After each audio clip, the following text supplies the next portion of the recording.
Kalau menurut Mas Gaib setuju nggak sih kalau lewat pelatih baru ini kita juga harus menghargai proses, harus dimulai dari nol lagi? Iya benar. Jadi Nol jangan lagi. Yang kemarin-kemarin kan udah tuh dari zaman Kluivert, Sinteyong dari nol juga tuh. Jadi Iya. setiap ganti pelatih dari nol terus berarti ya. capek juga ya kita ya.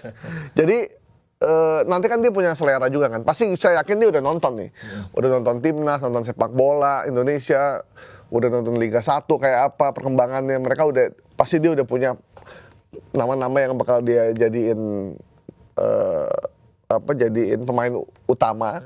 Cuman kunci dari keberhasilan timnas itu adalah sebenarnya kompetisi yang baik.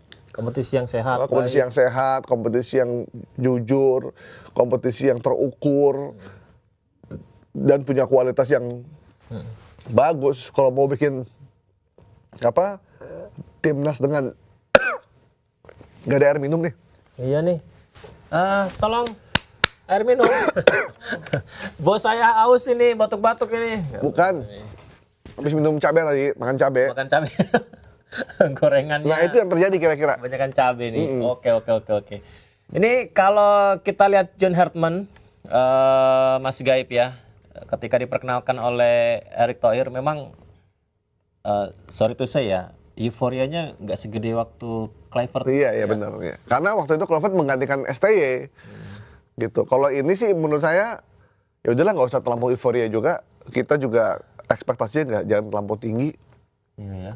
Jangan sampai nanti ekspektasi tinggi, beban jadi dia dan ternyata mengecewakan lagi kayak yang sebelum-sebelumnya. Berarti udah dewasa juga. Nah sekarang Hartman ini ke depannya ngadepin piala apa aja nih? AFF, Piala Asia, FIFA Series. AFF harus juara berarti ya Mas Gaib ya? Harusnya sih iya. 2026 ya? Iya, tahun ini. 2026. Kayaknya dengan lihat kualitas pemain Indonesia di luar negeri ya, kita punya Kevin Dix, kita punya J.I. Jazz, Martin Paes, kemudian ada kiper siapa yang di Sassuolo? Cremonese, Emil Aidero. Siapa lagi tuh? Justin Hapner yang kemarin ngegolin buat timnya yang pertama, kemudian Kavil Verdong, Liga Prancis, David James, Dan James di Eagles ya, Eagles. gitu. Dan ada beberapa pemain lain, saya pikir sih kayaknya tinggal nambah jumlah pemain yang juga bagus ya di sini. Kayaknya oke sih mudah-mudahan. Uniknya ya Mas Gaib, aku pernah bilang gini ketika timnas Indonesia U23 ya main di SEA Games. Kan di SEA Games tuh ada Ravel Strike, Morozil Stra, Ivar Jenner. Aku bilang, wah ini harus masa perak ini Mas fase grup kalah. Maksudku, aku agak-agak trauma gitu dengan pernyataan harusnya sih juara ya dengan materi, karena materi pemain kita waktu SEA Games itu dibandingkan tim lain, aduh kayaknya itu kesalahan teknis awal itu di saat laga pertama Filipina itu aja sih. Belum panas, situasinya belum panas, mereka belum tune in banget, tiba-tiba harus kejebolan dan nggak bisa bales, belum padu, ditambah Indra Safrinya mungkin belum adaptif strategi mungkin. Ya belum ada strategi, bingung gitu dengan para pemain yang baru-baru ini. Ya udah ada begitu. Mungkin kalau lawan Filipina seri aja, itu ceritanya lain sih menurut saya. Karena mereka udah adaptasi dulu tuh, main sekali, main 2 kali, main 3 kali. Cuman sayangnya kan nggak lolos. Pas lawan Myanmar kebobolan juga walaupun menang. Iya, lawan Myanmar kan menang tuh. Jadi kadang ada hal-hal teknis kecil yang sebenarnya nggak terlampau ini. Cuman memang sebenarnya buat pelatih di Indonesia, pelatih timnas sebenarnya itu lebih enak. Kenapa lebih enak? Karena pemain-pemain Indonesia itu sebenarnya orangnya nurutan. Orang Indonesia tuh itu kayak rakyatnya kan, nurut aja. Cepat lupa, gampang diiming-imingi, mau kerjasama, terus suka diperintah. Orang Indonesia pada dasarnya kan masih kena budaya feodal kan. Pengennya tuh diperintah, disuruh, ditekan, baru dia berjalan gitu. Sebenarnya gampang gitu. Pemain-pemain kita tuh nggak rebel kayak pemain Real Madrid. Kayak pemain kelas dunia yang udah gede, udah merasa besar gitu. Pemain Indonesia tuh sebenarnya rata-rata, ini kalau dari ngobrol sama mantan pemain timnas ya, mereka tuh oke-oke aja sebenarnya. Tinggal pelatihnya bisa nggak mendrive mereka. Kalau pelatihnya bisa mendrive mereka, ya mereka bakal Sesuai kemauan Iya, pelatihnya dengan ya. pelatih. Dan apalagi si John Hartman ini punya pengalaman kelas dunia juga ya. Jadi Ya. dan dia bisa bahasa Inggris, jadi bahasa Inggrisnya juga, karena orang Inggris kan, Iya. jadi nggak ada kendala bahasa gitu. Jadi oke sih menurut saya. Oke. Kalau saya sih optimis nih, Optimis ya. optimis.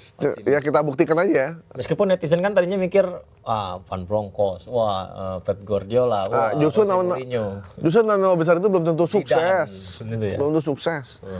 Lihat Jose Mourinho, orang kan juga bukan pemain bola dia kalau nggak salah ya. Iya, penerjemah. Penerjemah Barcelona ya kalau nggak salah, sama pelatih Bobby Robson kalau nggak salah waktu itu. Tapi oke juga, bagus juga.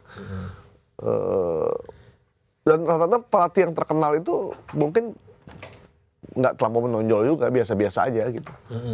Nah, tinggal nanti dia bisa nggak menyesuaikan diri dengan. Tapi kalau sekali lagi buat timnas Indonesia relatif lebih mudah.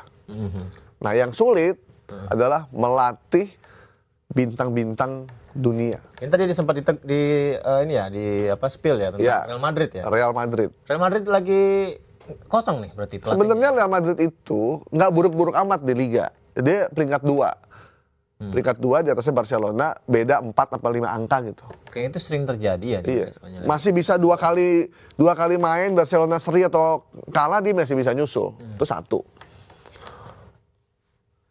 Puncaknya kemarin ketika Piala Super Eropa, mereka kalah dari Barcelona 3-2 kan. Nah, kekalahan itu buat sebagian orang di Madrid memalukan, walaupun kalahnya tipis ya 3-2. Nah, cuman kita udah bisa membaca Xabi bakal diganti satu, Xabi nggak dihormati para pemainnya lebih menghormati pemain-pemain lainnya juga, dan pengurus pun lebih berpihak pada pemain. Jadi ketika Barcelona mau penyerahan piala, kan pemain Real Madrid itu ngasih piala kan.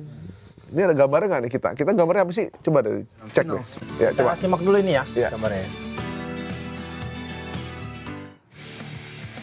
Keputusan pemecatan ini diambil sehari setelah Real Madrid takluk 2-3 dari rival bebuyutan Barcelona dalam final Supercopa de Espana di Jeddah, Arab Saudi.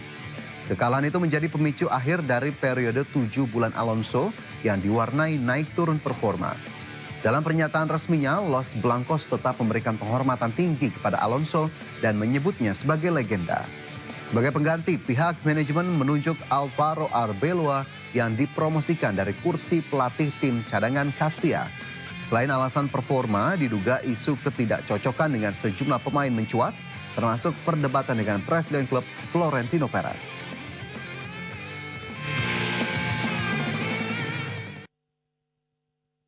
Dan ini beberapa apa yang dibahas di beberapa media tentang mengapa Xabi Alonso dipecat. Persiapan fisik dinilai bermasalah. Dipecat atau mundur dia ya? Pecat ya? Pecat ya. Satu, persiapan fisik dinilai bermasalah. Salah satu persoalan terbesar Real Madrid adalah kebugaran tim, cedera sering datang silih berganti. Kemudian kedua, hubungan dengan pemain kunci tidak harmonis. Kemudian performa buruk di final Piala Super Spanyol yang tadi sempat disinggung oleh Mas Gaib juga ya. Dan persaingan di Liga Spanyol yang tak kunjung dapat peringkat pertama hingga